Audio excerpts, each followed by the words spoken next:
Hi students, in this video class I am about to discuss Rutherford's atomic model, which is the second atomic model, guys. So in previous video class we have discussed Thomson atomic model. So now the second one, Rutherford's atomic model. Rutherford, it was the name of the scientist and he was the student of the Thomson, right? So now you know guys, according to Thomson model, so atom is completely filled with positive charge, right? Because Thomson told that inside of the atom, positive charge uniformly distributed. Not only positive charge and mass also, mass and next one positive charge. So these two are uniformly distributed throughout the atom, according to Thomson. So now based on the postulates here, he did one experiment. It means Rutherford did an experiment. So now that experiment is known as alpha ray scattering experiment. So now here let us see what is this alpha ray. Alpha ray means a beam of helium plus 2 particles. Helium 2 plus or helium plus 2 particles. A beam of helium 2 plus particles are known as alpha rays or alpha radiation. So now guys, let us see the experimental setup of the alpha ray scattering experiment. So first of all, we have a alpha ray source. Alpha ray sources, you can take radium, you can take uranium, you can take thorium. These all are radioactive metals and they can give or they undergo spontaneous emission of radiation. So now these are the examples for the alpha ray radiation source. And next guys, we have to fix a slit here. So now slit is used to make the narrow of the beam of the alpha rays. Okay, we will get a beam of alpha rays which will be narrow when it is passed through the slit. And next guys, here we have a circular film, and in this circular film guys, we have a gold foil. Its thickness is very less. Okay, so now here and inside of the gold film guys, inside of the circular tube, there is a ZnS coating. Zinc sulfide coating will be present inside of the circular tube. So now already you know what is the use of the zinc sulfide. When radiation incident over the zinc sulfide coating, then you can get a flash. You can get a flash. So from that you can say that some radiation has incident over the surface of some particular material. So now let us see the experimental details, guys. So now here, when alpha ray has started to emit the radiation, so now the radiation is passed through the slit and incident over the gold foil. Now when the alpha radiation incident over the gold foil, you see guys, most of the alpha particles are passing through the gold foil. Here guys, you can get a very bright flash. Okay, you can get a very bright flash over here. It means that most of the alpha particles are passing through the gold foil without any deflection. Okay, so you can say that 99%. For example, here this one is emitting 100%. So out of 100, 99% of the alpha particles are passing through the gold foil without any deflection. Right guys? And the next one, very few alpha particles are deflected from the straight path with a small angle. So now you can see this angle guys. So now this angle is less than 90, it may be 60 or maybe 45, whatever. So the angle less than 90 is known as a small angle. Now here, some of the alpha rays, when they incident over the gold foil, they are deflected with a small angle, that is less than 90. And the next one you see guys, here a very minute number of alpha particles are getting back or they are deflected back when they incident over the gold foil. So now you can take a small count. So when here the alpha radiation source incident 20,000 alpha particles, out of 20,000, only one particle is getting back or deflecting back when it incident over the gold foil. Okay guys, so now in this experiment, so majorly there are three observations. So the first observation, so when it has started to emit the alpha radiation, most of the alpha particles are passing through the gold foil without any deflection. Most of the alpha particles. And the second observation guys, so few of the alpha particles are deflected with small angle. Example, you see here, this is radiation is deflected, and here this one also deflected. So now this angle is less than 90, which is known as a small angle, right? And guys, here we can observe how the most of the radiations are passing through the gold foil, and how few particles are deflecting, and how only very minute number of particles are getting back. We can observe them by we can get them by observing the flash intensity in the circular film. In this circular film guys, inside there is a gelatinous coating.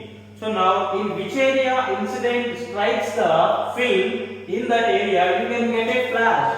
Here you can get very bright flash. It means that most of the particles incident over here, and we are getting here a less bright flash. It means that few particles are incident over here, and here you can get a very small intensified flash. So from that we can say that very minute number of alpha particles are getting back or deflected back.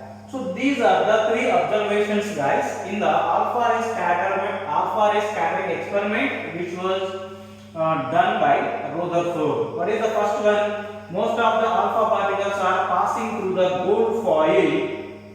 Okay, most of the alpha particles are passing through the gold foil without any deflection, and few alpha particles are deflected with small angle.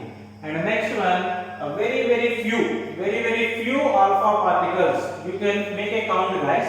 When alpha ray emits 20,000 alpha particles, out of 20,000, one alpha particle is getting back or deflected back. So here you can say that very few or minute number of alpha particles are getting back when they incident over the gold foil. These are the observations guys. So next let us see. So right guys, next let us see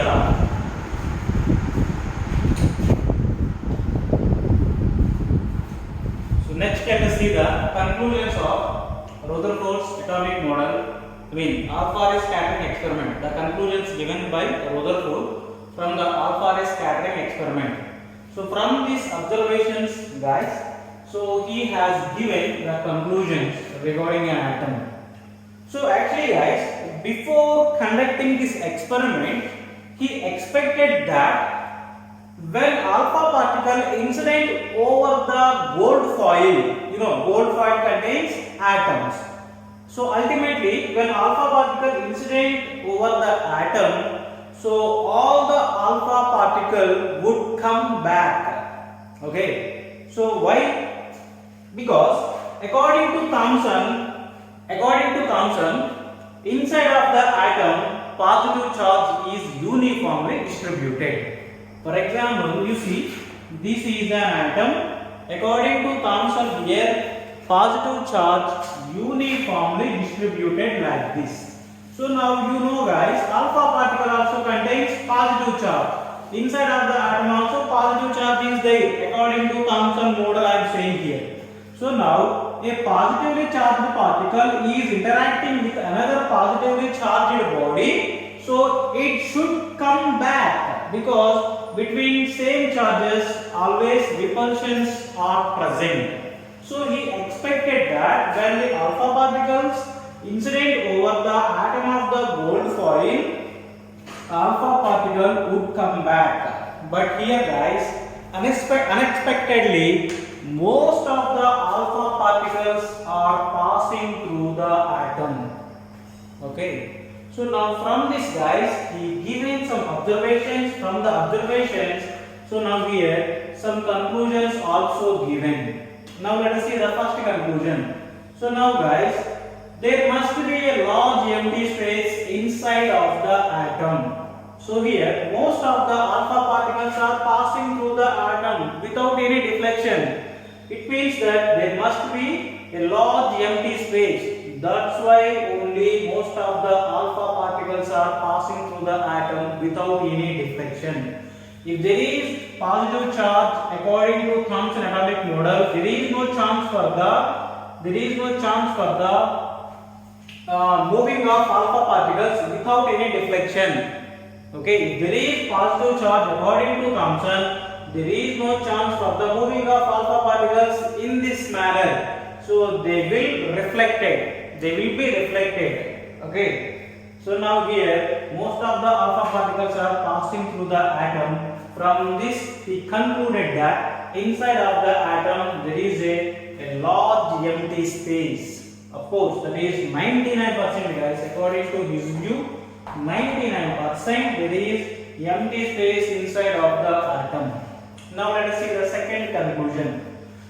Few alpha particles are deflected with small angles. It means they must be or they are moving close to the positive charge present in an atom. Okay. So now you can see guys, few alpha particles are deflected with small angle. Okay. So now this reflection, let me represent like this. So they are deflecting like this. So now from this he told that, or he given a conclusion from that. So the rays are deflected because they are moving close to the positive charge present inside of an atom. Inside of an atom there is a positive charge, but that is not present throughout the atom. According to Thomson, as Thomson said, there is no positive charge completely throughout the atom, but there is a positive charge that is situated somewhere. So due to that only few alpha particles are deflecting with small angle. That is the second conclusion. And third conclusion guys, there must be a heavier or denser positively charged body. Okay. The third conclusion, which is very important one. So there must be a heavier or denser positively charged body inside of the atom. What is the reason for this conclusion guys? The reason is, so now here few alpha particles are getting back or they are deflecting back. It means that so they are incident over the exact position of a positive charge, and that is denser and heavier one. That's why they are getting or they are deflecting back. So now you see guys, these are deflecting with small angles. You see which is deflecting with more angle. It means that this one is interacting with a heavier positively charged body. So from this he concluded that inside of the atom there is a positive charge, and that is a denser one or heavier one. So these are the conclusions guys. So experiment completed, observations completed, and conclusions completed. So next let us see few more things. So right guys, next the postulates given by Rutherford for the alpha scattering experiment. So now first one guys, atom is a spherical body. The first postulate given by Rutherford regarding an atom, that is atom is a spherical body. So like a football or cricket ball, atom is also a spherical body. And second point, second postulate, there is large empty space inside of the atom. So inside of the atom there is a large empty space. And next third one guys, there is a nucleus at the center of the atom. Okay. So now for example, you see which is a spherical body, or this is an atom present in the spherical shape. So now there is a large empty space in this, but at the center there is a nucleus. And next you see the next postulate. There is a nucleus at the center of atom, and this nucleus is extremely filled by or composed by positive charge. So now atom is a spherical body and there is large empty space. At the center nucleus is present, and this nucleus is extremely composed by a positive charge. Extremely composed by a positive charge. The next one, around this nucleus. So around this one, electrons are revolving in the circular path.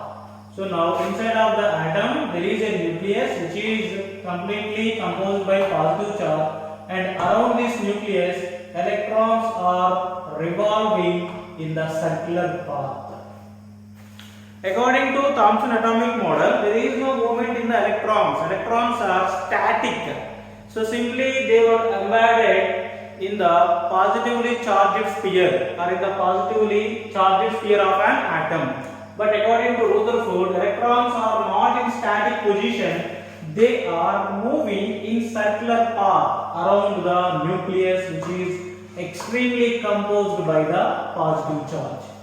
And the next one, guys, the radius or volume of nucleus is very smaller when it is compared with the radius or volume of the atom. Okay, guys. Now here the radius of the nucleus, and the next one the radius of the atom. When you compare both, so the radius of the nucleus is very smaller comparing with the radius of an atom. That is the fifth postulate. And the next one, guys, he calculated the radius order of atom and the radius order of the nucleus. So the radius order of atom is 10 power minus 10 meters, and the order of the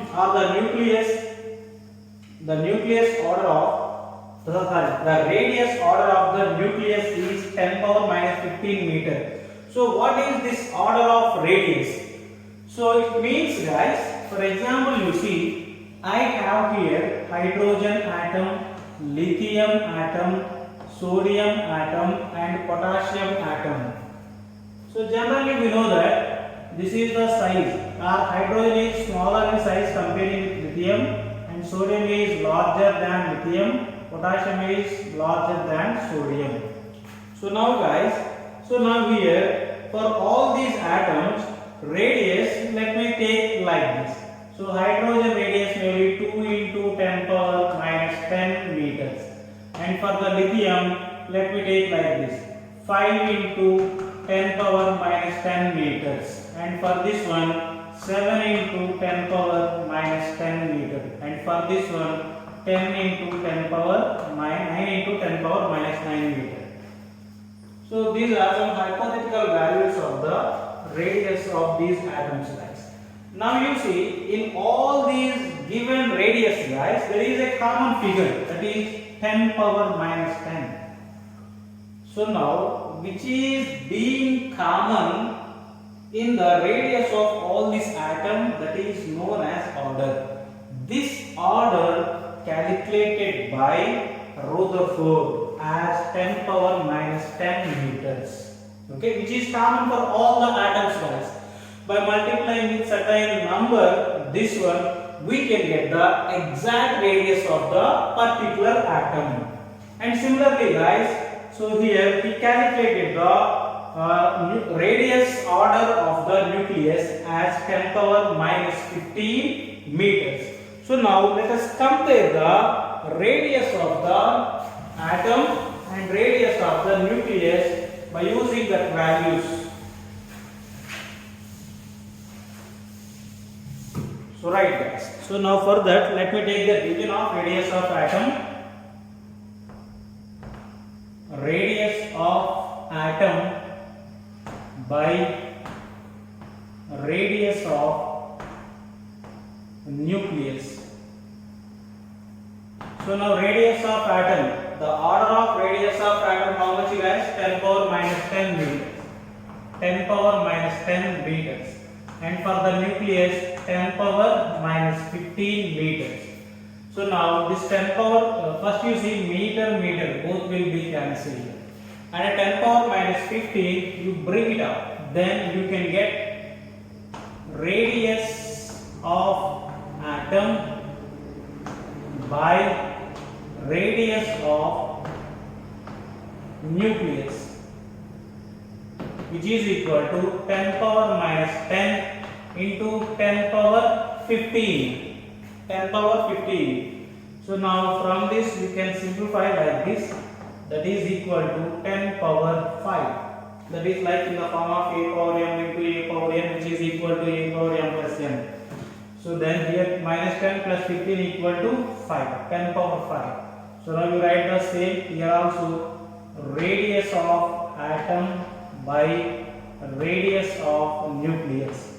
So radius of atom by radius of nucleus equal to 10 power 5. So now the radius of nucleus you send on that side. So then here you can get radius of atom is equal to 10 power 5 into radius of the nucleus. So now guys, from this we can say that the radius of atom is 10 power 5 times larger than radius of the nucleus. Or we can say like this also. Radius of the nucleus is 10 power 5 times smaller than radius of the atom. Similarly, let us compare the volume of the atom and volume of the nucleus. Volume of the atom and next volume of the nucleus. So first guys, so these two guys, atom and nucleus, both are present in the spherical shape. So now for a spherical body, volume formula. For a spherical body, volume formula 4/3 phi r cube. This is the volume formula for a spherical body. So now guys, first let me write the volume of the atom. Volume of atom, which is equal to 4/3 phi, and r means what guys? Radius. So radius order how much guys? 10 power minus 10 meters. So now here you can write 10 power minus 10 meters, right? And next let me take the volume of the nucleus. So volume of the nucleus. So volume of nucleus 4/3 and r cube, 4/3 phi r cube.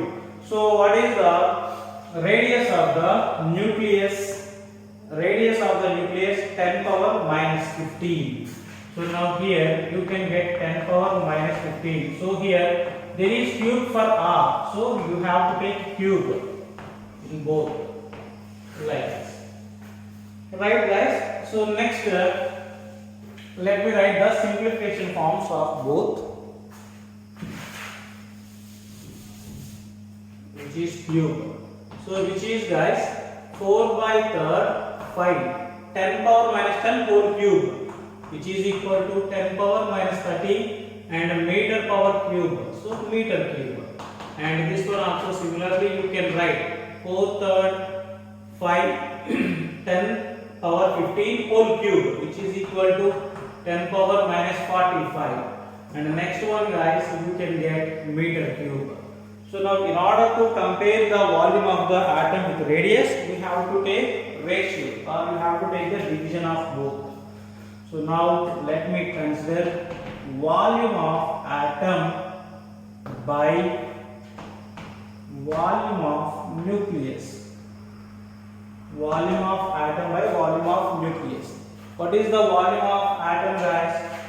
4/3 phi into 10 power minus 30 meter cubes by volume of the nucleus. 4/3 phi 10 power 45 meter cube. Meter cube get cancelled, and 4/3 phi will be cancelled. And what is the next one? 10 power minus 30 by 10 power minus 45. 10 power minus 45, you bring it up guys, then you can get 10 power minus 30 into 10 power plus 45. This is negative 45. When it comes up, it will be positive. So 10 power positive 45. So now if you simplify this, you can get 10 power 15. So now you write the continuation for volume of atom by volume of nucleus. So now this one you send on that side. Then volume of atom is equal to 10 power 15 into volume of nucleus. So now from this, guys, we can say that the volume of atom 10 power 15 times greater than volume of the nucleus, or the volume of nucleus is 10 power 15 times smaller than volume of an atom. Okay, so this is about Rutherford's atomic model. So right, guys, next one, limitations of the Rutherford's atomic model. So guys, so from this Rutherford's experiment, so we can easily identify what are the mutations present in the Thomson atomic model. So now Thomson stated that inside of the atom positive charge is uniformly distributed. Here through the alpha scattering experiment, Rutherford has proved that inside of the atom there is large empty space. There is no uniform distribution of positive charge. There is a large empty space inside of the atom. So the postulate given by Thomson wrong. And Thomson told that inside of the atom electrons are embedded in different places, like how the black seeds are present in the watermelon. But here Rutherford told that electrons are moving in the circular path. So according to Thomson, electrons are in stationary state, but according to Rutherford, they are in mobile state, means they are moving in circular path. So now, guys, similarly, these limitations also, guys, we can get easily when we are going to know about the next model of the atom. So now here let me try to explain this first one. So you see the first one, guys, it could not explain the stability of an atom. It could not explain the stability of an atom. How atoms are being stable, it could not explain. So now, right, guys, in physics there is a concept that is electromagnetic theory. Electromagnetic theory. This theory tells that when a charged body in motion, it needs to lose the energy continuously. For example, you see, guys, which is a body, this one is carrying some particular charge, either positive charge or negative charge, whatever, and which is in motion. So now it needs to lose the energy continuously. This theory tells that a charged body, when it is in motion, so it must lose the energy. Now the same theory when you apply for the Thomson atomic model, let us see what kind of things will be taken place. So now according to Rutherford, guys, there is a nucleus. In that nucleus positive charge is present, and he told that electrons are revolving around this nucleus. So now, guys, we know very well electron is a charged body. Electron is a charged body. So now according to electromagnetic, and next one, this is in motion, which is a charged body and which is moving or which is in motion. So now according to electromagnetic theory, so then we have to expect here electron should lose the energy, because it is a charged body and it is moving, so it needs to lose the energy, and by losing the energy, this electron, by following a spiral path like this, and finally fall into the nucleus. When electron fall into the nucleus, there is no chance for the existence of atom. Guys, this one you can understand from the sun, and next one our earth. So around the sun, earth revolves. If earth fall in the sun, what happens? There will be a large destruction. Okay. So nothing will be existed if this one fall into the nucleus. Similarly here also guys, if electron fall into the nucleus, atom won't be existed. There is no chance for the existence of atom. If there is no chance for the existence of atom, there is no chance for the existence of a matter. If there is no chance for the existence of a matter, myself and yourself and the things which are visible to our naked eye, they can't be existed. But they all are in existed form. Myself also existed, you are also existed. It means that matter is being stable. So now it means inside of the matter, the atoms which are present, they are also being stable. So now how these atoms are being stable, he could not explain. Right? That is the first one. And the next one guys, line spectrum of hydrogen atom, he could not explain. So now we can get clearly regarding this line spectrum in the next atomic model. Okay, that is Bohr's atomic model. And he could not explain the electronic structure of atom. So this one also guys, from the upcoming models we can easily understand that limitations. So this is about the limitations of the Rutherford's atomic model. So in this theory guys, one of the greatest thing is he discovered the nucleus inside of the atom. That is the one of the important thing in this concept. And guys, this theory or this model of an atom is known as planetary model. So because as planets are moving around the sun, similarly electrons are also moving around the nucleus. That's why which is known as a planetary model. So right, this is about Rutherford's atomic model.